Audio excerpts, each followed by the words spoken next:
Tuloy po tayo maglakad na tol.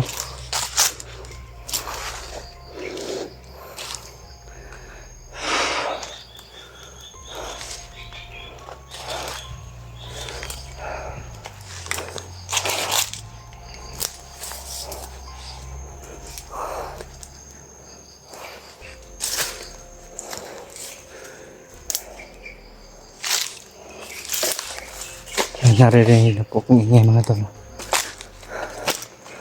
Baka sila yun mga tol. Baka sila rebirth na yan mga tol.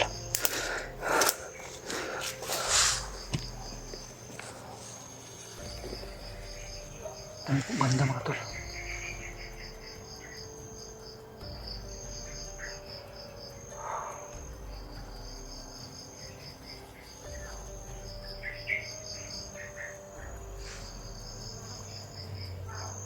Mga tol.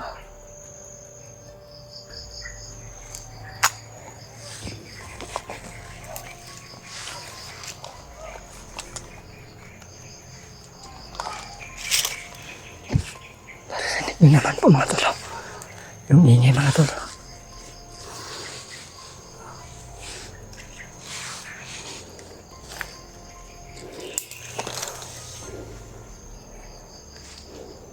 Baka sila remark na yan mga tol. Yung sinisigaw-sigawan ng mga bandito yata yan.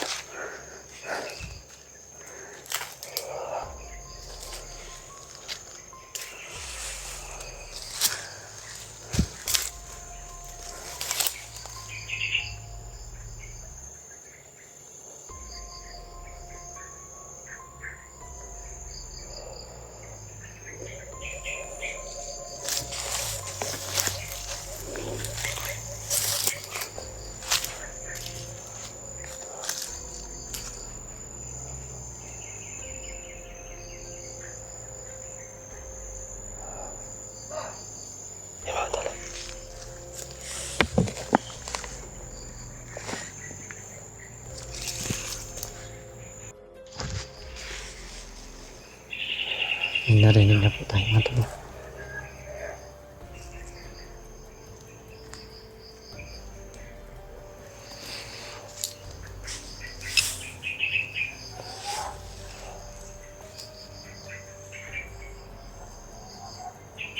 Sobrang ingay po mga tol.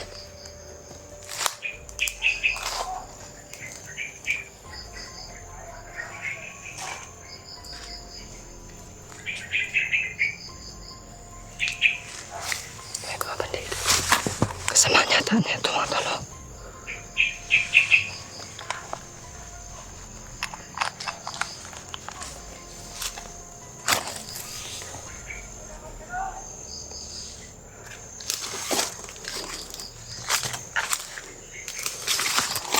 Pumatalo.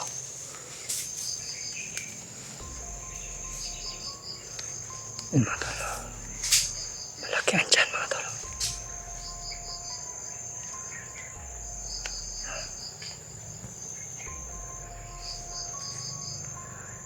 Kasama niya ata yan yung ayun niya mga tol.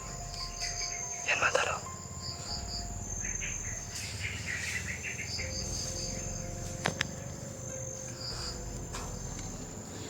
Dalawa na sila mga tol.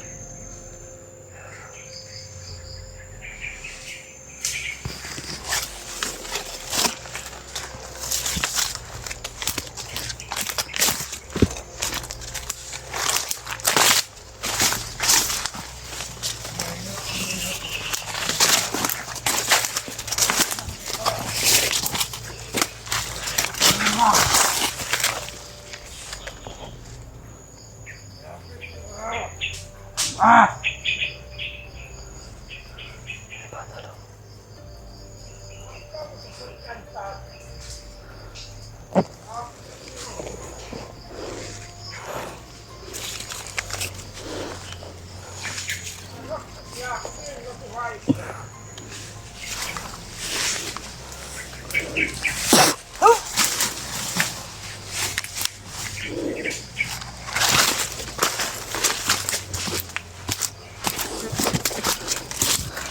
pula sa ulo nila mga tol.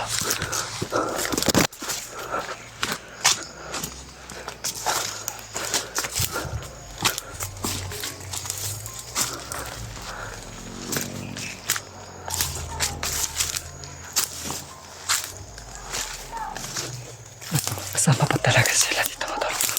Dami nila mga tol.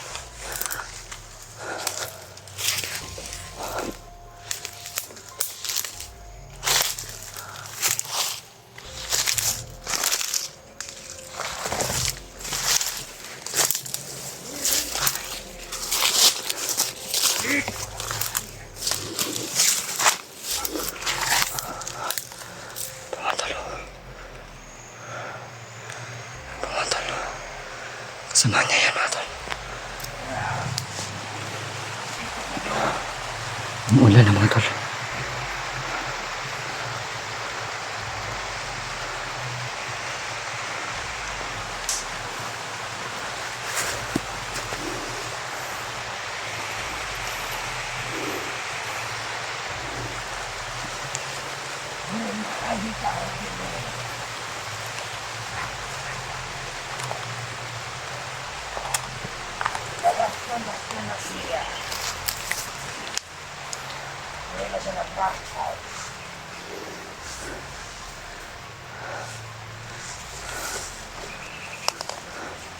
Pupunta na si Yawa.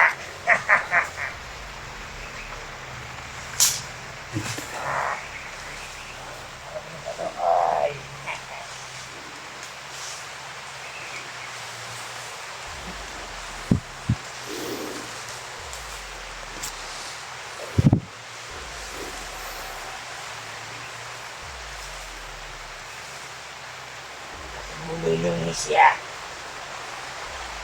Akong kumpaon niya sa bulilong.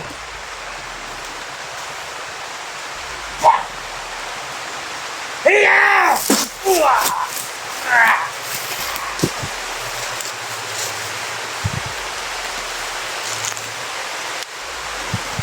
Dami nila mga tol.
Malakas na ulan mga tol.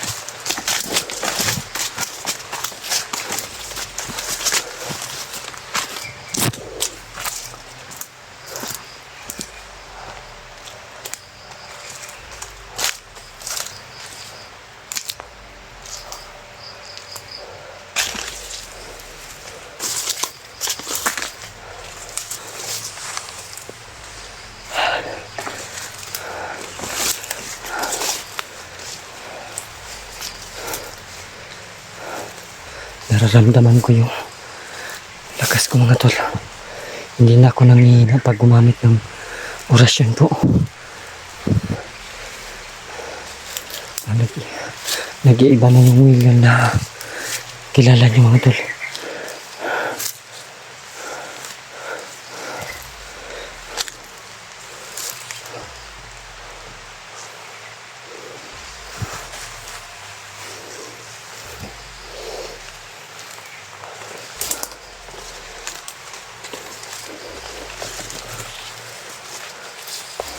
Talagang kondisyon yung katawan ko mga tol.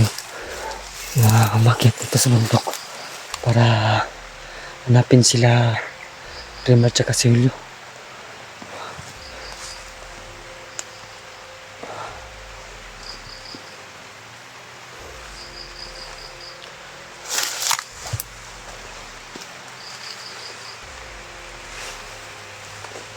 Parang lumalakas yung ulan mga tol. Pahinga muna tayo mga tol. Masaya ako at mga tol. Dahil iba na po yung nararamdaman ko, lalong lumalakas po yata ako mga tol. Hindi na ako nangihina pag gumamit ng orasyon mga tol.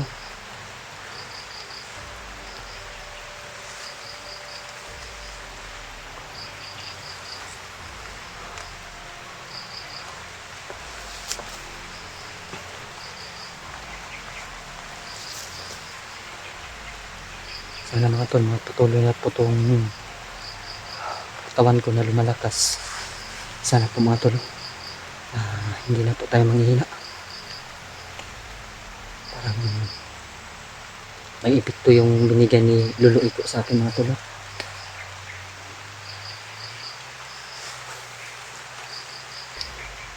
Hindi ko lang na videohan yung binigay ni Lolo sa atin. Tagimat. Sinabi niya sa akin na sa akin na daw yung binigay niya. Kaya lang mga tol, hindi ko naman po nakita yung binigay niya sa akin. Pinapainom po niya sa akin mga tol, yung agimat. Lalong lumalakas talaga ako mga tol, dahil sa binigay ni Lolo Iko mga tol. Pero hindi pa rin tayo kumpiyansa mga tol, dahil iba na yung mga bandido ngayon mga tol. May mga orasyon din. Kaya pala binigyan ako ng ganun kalakas na agimat. Siguro mga tol, alam ni Lolo Iko kung ginagawa namin dito sa bundok. Sana po mga tol na madagdagan pa yung lakas na binigay sa akin, para wala po tayong mangyayari sa aking mga tol. Sana po mga tol, makita po natin si Rimar at si Julio. Paalam ko po sa kanila kung na may nagbigay po sa akin na agimat na binalunok sa akin mga tol. Parang hindi ako napapagod mga tol sa kakalakad mga tol. Mga tol, parang may nasarinig tayo. Ingay doon mga tol. Punta natin mga tol. Pero hindi pa rin ako susugod na basta-basta mga tol. Di po tayo padalos-dalos. Mahirap na po mga tol. Hindi lang ako ang lumalakas, pati yung mga kalaban ng mga tol lumalakas din. Kaya hindi tayo kumpiyansa sa mga bandido na kalaban natin. Kaya pala na hindi namin makuha agad si Pornok, dahil lalong lumalakas yung mga bandido.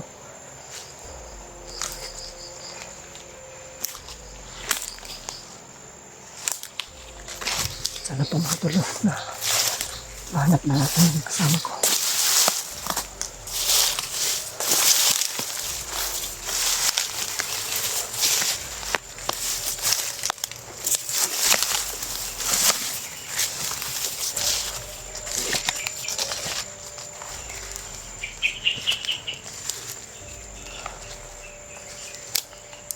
Ay, narinig tayong ingay ko ng mga tol, pero biglang nawala ka ng buo.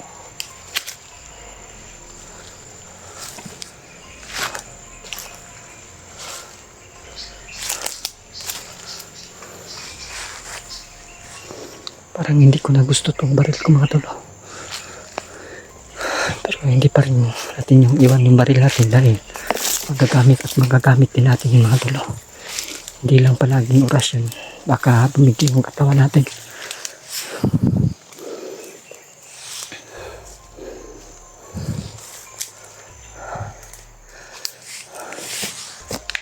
Mga tol, nawala yung ingay. Bigla na lang tumahimik mga tol.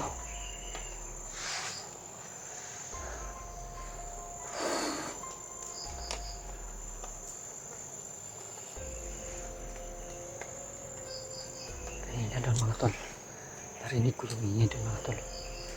Kaya malas tayo doon kanina mga tol, bago ako nakipaglaban sa mga bandido doon.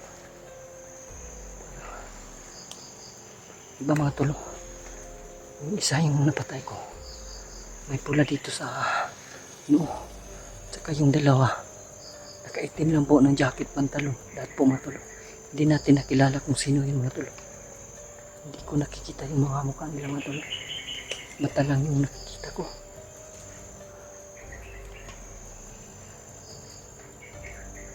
Mga tol, patuloy tayong maglakad mga tol at baka pagkasakali tayo na masalubong natin si Rim at saka si Ulo. Yan mga tol. Alis muna tayo mga tol.